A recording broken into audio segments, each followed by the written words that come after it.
Агния Барто. Башмаки со скрипом. Побывали в починке дядины ботинки. Заскрипели, запищали.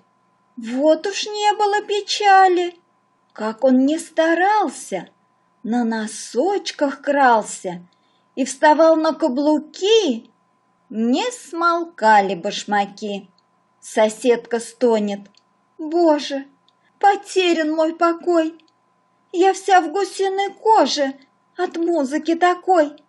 Столько скрипа, столько писка, только Вовка восхищен. «Дядя Вася, ну, пройдись-ка!» То и дело просит он.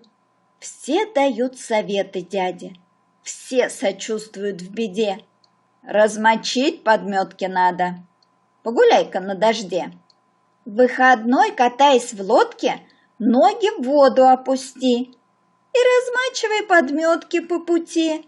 Опускал их дядя в воду, надевал их в непогоду, с головы промок до пят, а ботинки все скрипят.